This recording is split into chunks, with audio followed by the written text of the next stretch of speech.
नमस्कार, स्वागत है आपका आपके सितारे में। मैं हूं आपके साथ घनश्याम कौशिक। कल हमने जाना कि पूजा में किन बातों का ध्यान रखा जाना चाहिए। आज हम जानेंगे महादेव की पूजा में ध्यान रखने योग्य बातें, और ये हमें बताएंगे आचार्य जी, और साथ ही जानेंगे क्या कहती है आपकी राशि। तो देर कैसी, शुरू करते हैं आपके सितारे। क्या आप जानते हैं कैसे करें महादेव की पूजा? तो जानिए पंडित वैभव नाथ शर्मा से महादेव की पूजा में ध्यान रखने योग्य बातें। आपके सितारे में आप अपनी हर परेशानी का हल प्राप्त कर सकते हैं और अपने सवाल पूछ सकते हैं। स्टूडियो में हमारा साथ देने के लिए मौजूद हैं विश्वविख्यात ज्योतिषाचार्य और वास्तुशास्त्री पंडित वैभव नाथ शर्मा जी। आचार्य जी, आपका हार्दिक स्वागत है। जय महाकाल। तो यदि आप भी अपनी कुंडली के ग्रह नक्षत्रों से परेशान हैं, या कार्य, व्यापार, परिवार की चिंता कर रही है आपको परेशान, तो आप भी हमें कॉल कर सकते हैं। हमारे नंबर्स लगातार आपकी टीवी स्क्रीन पर फ्लैश किए जा रहे हैं। आप हमें हमारे टोल फ्री नंबर पर भी कॉल कर सकते हैं। आप हमसे सीधी बात कर सकते हैं। हमारा टोल फ्री नंबर है 180010263003। आप इस नंबर पर मुफ्त में कॉल करें। इसके अलावा आप हमें हमारे लैंडलाइन नंबर्स 012046463332 और 012046463327 पर भी कॉल करके हमसे सीधी बात कर सकते हैं। तो ये थे हमारे टोल फ्री और दूसरे नंबर जिन पर आप कॉल कर सकते हैं। चलिए सबसे पहले आचार्य जी से जान लेते हैं आज का पंचांग। बिल्कुल, आज का पंचांग इस प्रकार है। विक्रम संवत 2070 चैत्र मास चल रहा है। चैत्र मास के कृष्ण पक्ष की आज चतुर्थी तिथि है, गुरुवार का दिन है, नक्षत्र है स्वाति, योग है व्याघात और करण है बव। और आज जो व्रत और पर्व मनाया जा रहा है वह है संकष्टी चतुर्थी व्रत, जिस तिथि में भगवान श्री गणेश की पूजा आराधना करने का विधान है। तो चलिए अब जानते हैं 12 राशियों का राशिफल, जिसमें बात करेंगे मेष राशि वाले जातकों का आज का दिन कैसा रहने वाला है। मेष राशि वाले जातक लोगों के लिए आज आपकी कार्य क्षमता अर्थात काम करने की क्षमता में वृद्धि हो सकती है, क्षमता बढ़ सकती है, जिससे आप कम समय में ज्यादा से ज्यादा कार्य संपादित कर सकते हैं। अतीत में हुई गलतियों को आज सुधारने का दिन है, यानी पुराने समय में जो भी आपसे गलतियां हो गई थी आज आप उन्हें पुनः एक बार ठीक कर सकते हैं। आज के दिन को शुभ बनाने के लिए ओम स्थूल तुंडाय नमः मंत्र का 108 बार जाप कर लेना आपके लिए सर्वोत्तम होगा। आज ध्यान ये रखना चाहिए कि आप काले रंग के वस्त्रों का प्रयोग न करें। चलिए अब जान लेते हैं वृषभ राशि वालों का आज का दिन कैसा रहने वाला है, क्या करें क्या ना करें। वृषभ राशि वाले जातक लोगों के लिए आज दिमाग में जितने भी नए विचार आते हैं, अर्थात जो भी आपको क्रिएटिव आइडियाज आते हैं, कुछ सृजनात्मक आपको शक्ति मिलती है, आप उन्हें आने दीजिए और उनका लाभ अपने कार्यक्षेत्र में लें। आप उन्हें अपने कार्यक्षेत्र में लागू करें तो आपको बहुत अच्छा फायदा मिल सकता है। मेहनत के लिए सेहत के साथ समझौता बिल्कुल भी आज नहीं करना चाहिए। ओम स्थूल कंठाय नमः मंत्र का 108 बार जाप कर लेना आपके लिए सर्वोत्तम होगा। संपत्ति या उसके अलावा अन्यत्र कहीं निवेश की योजना हो तो आज थोड़ा सा इंतजार करना चाहिए। चलिए अब जान लेते हैं मिथुन राशि वाले जातक अपने दिन को शुभ बनाने के लिए क्या करें। मिथुन राशि वाले जातक लोगों के लिए कोई समस्या ऐसी है जिसे आप काफी दिनों से सुलझाना चाह रहे थे, लेकिन उसका हल आपको नहीं मिल रहा था। आज परिस्थितियां अनुकूल होंगी, आपको अपनी समस्या का कोई ना कोई निदान अवश्य मिल जाएगा। आज अपने दिल की बात कहने में बिल्कुल भी आपको देर नहीं करनी चाहिए। जो भी आपकी भावना है वो आपको व्यक्त कर देनी चाहिए। आज के दिन को शुभ बनाने के लिए ओम स्तुति हर्षिताय नमः मंत्र का 108 बार जाप कर लेना आपके लिए सर्वोत्तम होगा। अगर आप अपने कार्यक्षेत्र में व्यापार में कोई पार्टनर जोड़ना चाहते हैं तो वर्तमान समय आपके लिए साझेदारी व्यापार के लिए बहुत अच्छा नहीं है, थोड़ा इंतजार करना चाहिए। चलिए अब जानते हैं कर्क राशि वाले जातकों के सितारे आज क्या कह रहे हैं। कर्क राशि वाले जातक लोगों के लिए आज खुद को किसी भी स्थिति में ढालने के लिए तैयार रखना चाहिए। आपको हर प्रकार से तैयार रहना है। अपने परिवार और कार्यक्षेत्र में सामंजस्य स्थापित करें। निवेश के लिए दिन बहुत अच्छा है। अगर आप किसी भी प्रकार का इन्वेस्टमेंट करना चाहते थे तो आज आपको फायदा मिल सकता है। ओम स्कंदाग्रजाय नमः मंत्र का 108 बार जाप कर लेना आपके लिए सर्वोत्तम होगा। आज की तिथि यात्रा के लिहाज से बहुत अच्छी नहीं है, तो यात्रा करने से बचना चाहिए। चलिए अब जान लेते हैं सिंह राशि वाले अपने दिन को अच्छा व्यतीत करने के लिए क्या करें। सिंह राशि वाले जातक लोगों के लिए मुश्किलों से बचने से बेहतर है कि आप उनका सामना करें। आत्मविश्वास में रहना और क्रोध और उत्तेजना में आना दो अलग अलग चीजें हैं, तो आज आपको अपने आत्मविश्वास को बनाए रखना है, क्रोध और उत्तेजना को नियंत्रित करना है। दोनों को एक साथ न मिलाएं तो ज्यादा अच्छा होगा। आज के दिन को शुभ बनाने के लिए ओम सौम्याय नमः मंत्र का 108 बार जाप कर लेना आपके लिए सर्वोत्तम है। अगर आप शेयर बाजार में इन्वेस्टमेंट करते हैं तो आज थोड़ा संभल करके करना चाहिए, परिस्थितियां बहुत अच्छी नहीं है। चलिए अब जान लेते हैं कन्या राशि वालों का आज का दिन कैसा रहने वाला है। कन्या राशि वाले जातक लोगों के लिए कोई बहुत जरूरी निर्णय भी आज आपको लेने पड़ सकते हैं जो आपके परिवार से जुड़ा हो। किसी पुराने मित्र से मिलकर के आज पुरानी यादें तरोताजा होने की परिस्थितियां दिखाई देती हैं। आज के दिन को शुभ बनाने के लिए ओम सोम सूर्याग्नि लोचनाय नमः इस मंत्र का 108 बार जाप कर लेना आपके लिए सर्वोत्तम होगा। निवेश के लिए परिस्थितियां आपके लिए भी बहुत अच्छी नहीं है। जितना हो सके कम से कम निवेश से आज का दिन बिताना चाहिए। तो चलिए अब कॉलर्स को लेते हैं और सबसे पहले कॉलर भी हमारे साथ जुड़ चुके मीनाक्षी जुड़ी हैं रुड़की से। मीनाक्षी जी सवाल पूछिए अपना। हेलो जी बताइए। हेलो पंडित जी नमस्ते। जी नमस्कार, बताएं। हाँ जी, मेरी डेट ऑफ बर्थ है 26/1/1988 जी और जन्म है सुबह 6 बजे। जी हाँ जी पंडित जी, मेरा सवाल है कि मेरी शादी कब तक होगी और बिल्कुल। लव मैरिज होगी या अरेंज मैरिज जी होगी? बिल्कुल, आप मुझे अपना जन्म स्थान बता दें। जन्म स्थान पौड़ी। जी देखिए, जहाँ तक आपने विवाह के बारे में प्रश्न किया है, विवाह की परिस्थितियाँ अभी थोड़ा सा विलंबित दिखाई देती हैं। कम से कम 3 साल का समय आपकी कुंडली के हिसाब से दिखाई देता है। वर्तमान समय में आपको अपनी पढ़ाई, अपने करियर की तरफ ध्यान देना चाहिए। जहाँ तक आपने बात पूछी है कि लव मैरिज होगी या अरेंज, तो परिस्थितियाँ तो अरेंज मैरिज के लिए ही बनती हैं। और आपकी कुंडली में पितृदोष बहुत गंभीर रूप से बना हुआ है। अपने पिता पक्ष की तरफ से आता हुआ पितृदोष दिखता है। समय रहते इसका निदान कर लेना चाहिए। वर्तमान कुंडली और इसकी परिस्थिति को देखते हुए सूर्यदेव की आराधना करना, सूर्यदेव को जल देना आपके लिए बहुत अच्छा होगा। हमारे साथ देहरादून से अनु जुड़ चुकी है। अनु, अपना सवाल पूछिए आप। आचार्य जी प्रणाम। जी नमस्कार, बताइए। जी मुझे अपने हस्बैंड के बारे में पूछना। उनकी डेट ऑफ बर्थ है 5 जून 1970 जी और समय है 8:45 रात का जी और जन्म स्थान है अल्मोड़ा उत्तराखंड। जी जी मुझे ये पूछना है, एक तो उनकी शुगर की प्रॉब्लम हो गई है और उनका नौकरी में प्रमोशन कब तक होगा? जी बिल्कुल, देखिए इनकी जन्मपत्रिका के अनुसार वर्तमान समय जो है वो बहुत ही कठिन चल रहा है, बहुत ही परेशानियों से परिपूर्ण समय हो सकता है। शनि की महादशा में मंगल की अंतर्दशा और केतु का प्रत्यंतर, ये संयोग अपने आप में बहुत ज़्यादा अनिष्टकारी है। स्वास्थ्य संबंधी समस्या तो रहेगी ही रहेगी। जहाँ तक आपने प्रमोशन की बात पूछी, मुझे लगता है कि ऐसे समय में इनकी नौकरी बची रह जाए वही पर्याप्त है, वही बहुत है। ऐसे में बहुत बड़े वृद्धि की या बहुत विकास की उम्मीद नहीं की जा सकती जब तक हम इस परिस्थिति का कोई निदान न करें। तो सबसे बेहतर उपाय इस परिस्थिति का यही है कि योग्य आचार्यों से शनि और मंगल के वैदिक मंत्रों का जाप करा करके शांति कराएं। शनि के दुष्प्रभावों को नियंत्रित जब तक नहीं किया जाएगा शनि और मंगल के, तब तक इनको न स्वास्थ्य में लाभ मिलेगा, न अपने कार्यक्षेत्र में फायदा मिलेगा। और स्वयं अपनी तरफ से ये महादेव शिव की आराधना के साथ साथ हनुमान जी की आराधना करते रहें, सब ठीक हो जाएगा। चलिए भरतपुर से एक कॉलर हमारे साथ जुड़े हैं, अजय। अजय, अपना सवाल पूछिए आप।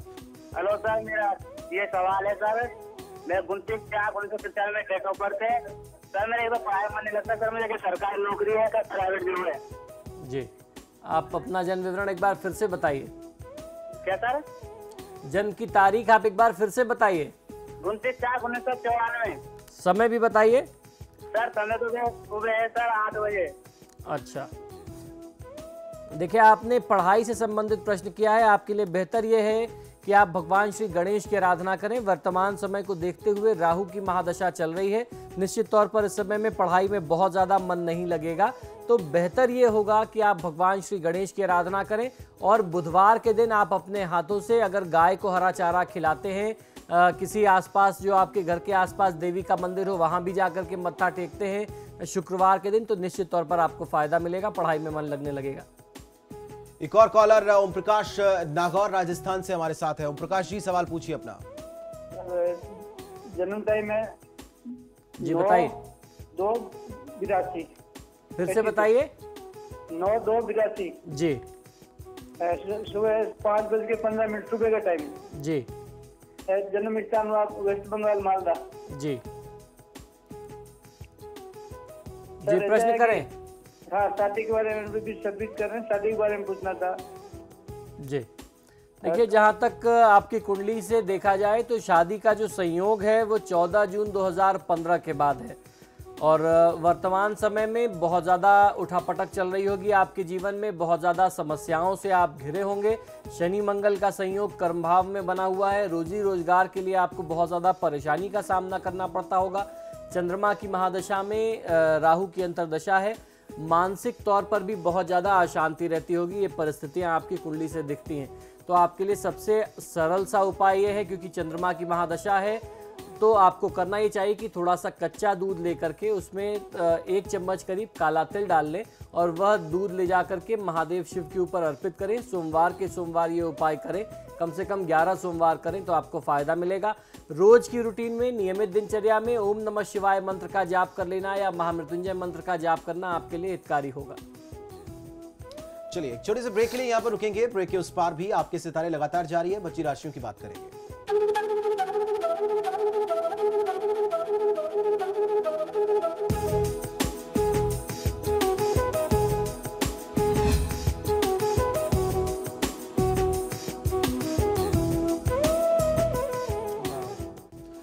ब्रेक के बाद स्वागत है। अब जान लेते हैं तुला राशि वाले जातक आज के दिन को शुभ बनाने के लिए क्या करें और क्या ना करें। तुला राशि वाले जातक लोग, यदि आप चाहते हैं कि दूसरे लोग भी आपकी बात को समझें और आपके अनुसार कार्य करें, तो आपको अपनी बात करने के तरीके को, बोलने के तरीके को, जिसे बोलने की कला कहते हैं, वाक कला जिसे कहते हैं, उस पर आपको बहुत ही विशेष ध्यान देना होगा। यूँ तो आप बात करने में बहुत अट्रैक्टिव हैं, लेकिन थोड़ा सा और सुधार की आवश्यकता है। वैसे आज आपको कोई बहुत ज़्यादा चिंता करने की आवश्यकता नहीं है। कार्य क्षेत्र में परिस्थितियां बेहद अनुकूल बनी हुई हैं, बहुत अच्छा लाभ आज के दिन का लिया जा सकता है। ओम सिद्धिदायकाय नमः मंत्र का 108 बार जाप कर लेना आपको बहुत अच्छा फायदा देगा। आज धन का बहुत ज़्यादा व्यय, यानी धन को बहुत ज़्यादा खर्च करने से बचना चाहिए। चलिए अब जान लेते हैं वृश्चिक राशि वाले जातकों की राशि आज क्या कह रही है। वृश्चिक राशि वाले जातक लोगों के लिए आज लोगों की तारीफें आपको बहुत ज़्यादा मिल सकती है। धन के लालच में आज पड़ने से बचना चाहिए। कोई आपका फ़ायदा उठाने का प्रयास कर सकता है। प्रेम संबंधों में थोड़ी जटिलताएं आ सकती हैं। समझदारी से, सूझबूझ से, बुद्धि विवेक से काम लेंगे तो परिस्थितियां धीरे धीरे आपके पक्ष में आ जाएंगी। आज के दिन को शुभ बनाने के लिए ओम सिद्धार्जित पादाम्बुजाय नमः मंत्र का 108 बार जाप कर लेना आपके लिए सर्वोत्तम होगा। अपनी वाणी पर नियंत्रण किसी भी परिस्थिति में ना खोएं। अब जान लेते धनु राशि वाले जातकों की राशि आज क्या कह रही है। आज के दिन को शुभ बनाने के लिए क्या करें। धनु राशि वाले जातक लोगों के लिए आज नए लोगों से मुलाकात होगी, जिनसे आपको अपने व्यापार में काफी सहायता मिल सकती है। स्वस्थ रहने के लिए अपना खाना आपको नहीं छोड़ना चाहिए। अपनी सेहत का पूरा ध्यान रखना चाहिए। आज की तिथि को शुभ बनाने में देवी दुर्गा की पूजा आराधना यदि आप करते हैं तो उसकी बहुत बड़ी भूमिका और कृपा हो सकती है। तो आज देवी कवच या देवी चंडी कवच का पाठ करें तो बहुत अच्छा फायदा मिल सकता है। देवी दुर्गा के चालीसा का पाठ आप करेंगे तो भी फायदा ले सकते हैं। आज किसी भी परिस्थिति में धैर्य अर्थात धीरज नहीं खोना चाहिए। चलिए अब जान लेते हैं मकर राशि वालों की राशि आज क्या कहती है। आज के दिन वो क्या करे और क्या ना करे। मकर राशि वाले जातक लोगों के लिए आज आप दो लोगों के या दो पक्षों के बीच में हुए वाद विवाद को, लड़ाई झगड़े को सुलझा करके निर्णायक की भूमिका निभा सकते हैं, जहां आपकी बात का सम्मान किया जाएगा। आज आप कहीं घूमने फिरने का भी कार्यक्रम बना सकते हैं अपने परिवार के साथ। तो परिस्थितियां आज आपके पक्ष में है। सामाजिक मान सम्मान बढ़ रहा है, तभी आपको निर्णायक की भूमिका के लिए बुलाया जा रहा है। आज की तिथि को शुभ बनाने के लिए श्री ऋणहर्ता गणपति स्तोत्र का पाठ कर लेना आपके लिए सर्वोत्तम होगा। आज कोई अतिथि, कोई मेहमान आता है तो उसे खाली हाथ विदा न करें। चलिए अब जानते हैं कुंभ राशि वालों का आज का दिन कैसा रहने वाला है। क्या कहते हैं उनके आज के सितारे। कुंभ राशि वाले जातक लोगों के लिए अगर आप संभल करके नहीं रहेंगे आज, तो हो सकता है कि आपसे कोई बहुत बड़ी गलती हो जाए। इसलिए आज पूरी दिनचर्या को बहुत ही संभल करके आज आपको निकालना चाहिए। आज किसी लंबे सफर पर जाने के लिए दिन अच्छा नहीं है, तो लंबी दूरी की यात्रा करने से बचना है। ओम स्थूल कंठाय नमः मंत्र का 108 बार जाप करेंगे तो बहुत अच्छा फायदा मिलेगा। संपत्ति या उसके अलावा अन्यत्र कहीं निवेश की योजना हो तो उससे बचना चाहिए। अब जानते हैं मीन राशि वाले आज क्या करें और क्या ना करें और कैसी है उनके सितारों की चाल। मीन राशि वाले जातक लोगों के लिए आज का दिन आपके लिए बहुत अच्छा है। आज दिल और दिमाग खोल करके रखना चाहिए। हो सकता है कोई अच्छा मौका, कोई अच्छा प्रस्ताव, कोई बहुत बड़ी अपॉर्चुनिटी आपके पास आए, तो अपने सभी तंत्रों को आपको जागृत रखना चाहिए। आपको बहुत अच्छा फायदा मिल सकता है। ओम स्थूल तुंडाय नमः मंत्र का 108 बार जाप करेंगे तो बहुत अच्छा आपको लाभ मिलेगा। काले वस्त्रों के प्रयोग से आज आपको भी बचना चाहिए। तो चलिए अब जानते हैं क्या है आज का महा उपाय। जी बिल्कुल, आज का महा उपाय बहुत ही विशेष है। कल हमने आपको जानकारी दी थी कि नियमित दिनचर्या में पूजा आराधना में आपको किन बातों का विशेष ध्यान रखना चाहिए। यूं तो इस विषय पर हम लोगों ने पहले भी चर्चा की है। अभी पिछले सावन के महीने में हमने लगातार इस विषय में खूब सारी जानकारियां आपको दी कि महादेव की पूजा में कौन कौन सी बातों को ध्यान में रखना चाहिए। लेकिन आज उसके अलावा भी कुछ जानकारी मैं आपको देता हूं कि किस प्रकार आप महादेव की पूजा आराधना में जो आप नियमित दिनचर्या में करते हैं, क्या नियम का पालन आपको करना चाहिए। अपने इष्ट देव या देवी देवताओं की पूजा करने का विशेष महात्मा हमारे धर्मशास्त्रों में बताया गया है। पूजा में शुद्धता व पवित्रता का ध्यान रखा जाता है। फिर भी ऐसी सूक्ष्म बातें जिनका ज्ञान साधक को नहीं होता, तो वो जानकारियां हम आपको आज उपलब्ध कराने वाले हैं। ऐसी सूक्ष्म और गूढ़ बातों का ध्यान रख करके देवी देवताओं की पूजा अर्चना करने से आपकी पूजा में पूर्णता आती है, शुद्धता आती है, पवित्रता आती है और वही पूजा देवता स्वीकार करते हैं। और जब वो स्वीकार करते हैं तो आपकी जो भी आकांक्षाएं हैं, जो भी जिस संकल्प के लिए आपने इस पूजा को किया, जो भी आपके वांछित फल थे, उनकी प्राप्ति आपको हो जाती है। पूजा में यदि साधक इन बातों का ध्यान रख सके तो बहुत ज़्यादा लाभकारी होता है, आपका जीवन सफल हो सकता है। घर या व्यावसायिक स्थल में जब आप पूजा करते हैं, पूजा का स्थान हमेशा ईशान कोण होना चाहिए, अर्थात उत्तर और पूर्व का कोना, नॉर्थ ईस्ट में ही आपका पूजा स्थान हो। तो उस स्थान पर अगर आप पूजा करते हैं तो उसका फायदा घर में किसी और जगह की गई पूजा से कहीं ज़्यादा मिलता है। ये पूर्णतः साइंटिफिक भी है। इस पर हम लोगों ने वास्तु के विषय में कई बार चर्चा की है। पूजा हमेशा आसन पर बैठ करके पूर्व दिशा की ओर मुख करके ही करें। अगर परिस्थितियां ऐसी बनती हैं कि आपको पूर्व दिशा उपलब्ध नहीं हो पा रही है, तब आप ऐसी इमरजेंसी की स्थिति में उत्तर की तरफ यानी नॉर्थ डायरेक्शन में फेस कर सकते हैं। अदरवाइज ईस्ट जो है वो सबसे विशेष दिशा बताई गई है। पूर्व दिशा ही सबसे विशेष है पूजा करने के लिए, साधना करने के लिए। घर में किसी भी गृहस्थ व्यक्ति को शिवलिंग की स्थापना नहीं करनी चाहिए, क्योंकि शिवलिंग के इतने विधि विधान होते हैं। जब आप शिवलिंग की स्थापना करते हैं तो उनके विधि विधान का पालन कोई व्यक्ति गृहस्थ रहते हुए नहीं कर पाता। अब ऐसे में कोई शिव भक्त है तो वो क्या करे। ऐसे में नर्वदेश्वर जो शिवलिंग होता है, घर में पूजा के लिए नर्वदेश्वर की पूजा ही की जाती है। नर्वदेश्वर के साथ साथ शालिग्राम जी की पूजा आप कर सकते हैं, इन दोनों को साथ भी रख सकते हैं। इसीलिए इस पूजा को हरिहरात्मक पूजा कहा जाता है। यूं तो शिव जी की पूजा कभी भी कर सकते हैं, किंतु प्रदोष काल अर्थात तो सूर्यास्त से 1 घंटा पहले और उसके बाद का समय जो है सबसे ज़्यादा श्रेष्ठ माना गया है। अब आप ये सोचेंगे कि नर्वदेश्वर शिवलिंग ही क्यों रखने की आज्ञा दी जाती है, क्योंकि नर्वदेश्वर के अलावा आप कोई भी शिवलिंग लाते हैं तो उसकी प्राण प्रतिष्ठा करने की आवश्यकता पड़ती है। नर्वदेश्वर अर्थात नर्मदा की तट से निकले हुए जो शिवलिंग होते हैं उनके बारे में कहा जाता है कि वह स्वयं प्रतिष्ठित होते हैं। उन्हें कोई गृहस्थ भी अपने घर में रख सकता है, उन्हें प्राण प्रतिष्ठा करने की आवश्यकता नहीं होती। तो वो बहुत ज़्यादा आपके लिए सरल होता है कि आप उनको रख करके पूजा कर सकें, क्योंकि शिवलिंग की पूजा में सबसे ज़्यादा महात्म रखता है उनका विधान।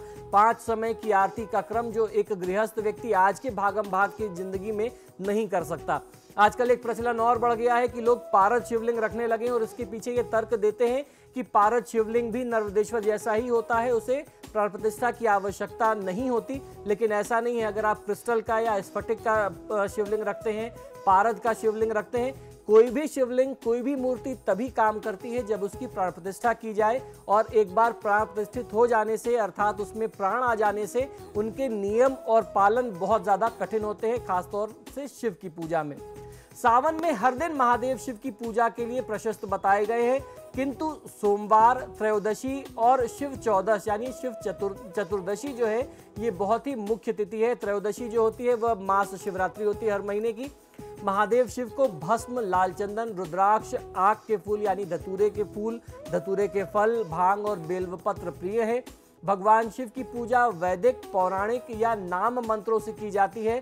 सामान्य व्यक्ति ओम नमः शिवाय या ओम नमो भगवते रुद्राय मंत्र से उनका पूजन कर सकता है, अभिषेक कर सकता है। इससे आपको बहुत अच्छा फायदा मिलता है।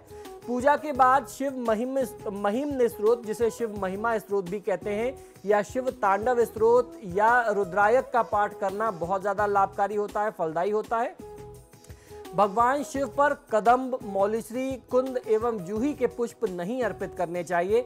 अंत में शिवलिंग की आधी परिक्रमा ही की जाती है, आधी परिक्रमा ही की जानी चाहिए। जहां से भगवान शिव जी का जो अर्घा होता है शिवलिंग का, जहां से जल बाहर गिरता है, उसको क्रॉस नहीं किया जाना चाहिए। इसके बारे में हमने आपको पहले भी जानकारी दी थी कि उसमें इतनी ज़्यादा ऊर्जा होती है, वो मंत्र शक्तियों से सिद्ध होता है जल। अगर आप उसको लांघते हैं, उसको क्रॉस करते हैं, तो किसी भी व्यक्ति को, चाहे वो महिला हो या पुरुष हो, बहुत गंभीर रोग हो सकते हैं। शिव जी पर चढ़ाए हुए प्रसाद यूं तो स्वयं ग्रहण करने का नियम नहीं है। हमारे धर्मशास्त्र में कहा जाता है या शिव पुराण में भी इसका रेफरेंस मिलता है कि शिव जी पर जो फल, फूल और प्रसाद चढ़ाए जाते हैं वो हर कोई उसको खाने का अधिकारी नहीं होता। उस पर सबसे पहला जो अधिकार होता है वो होता है रावण का, और फिर उसके बाद काल का, अर्थात जो काल भैरव हैं उनका अधिकार होता है। तो इसलिए कहा जाता है कि बहुत सारे ऐसे शिव मंदिर हैं जहां पर आप देखते होंगे कि शिव जी के प्रसाद को आप स्वयं ग्रहण नहीं कर सकते। तो यथासंभव आप उनको माथे से लगा करके उसका तिरस्कार न करें, उनका सम्मान करें। जहां पर आचार्य जी स्वयं अपने हाथों से आपको शिवलिंग से उठा करके प्रसाद दें, वहां आप ग्रहण कर सकते हैं। स्वयं से उठा करके प्रसाद ग्रहण नहीं किया जाना चाहिए। तो ये था आज का महा उपाय। आचार्य जी बहुत बहुत शुक्रिया आपका, धन्यवाद। आपने महा उपाय, पंचांग और राशिफल बताया जी। तो आपके सितारे में इतना ही, लेकिन समाचार प्लस पर खबरों का सिलसिला लगातार जारी है।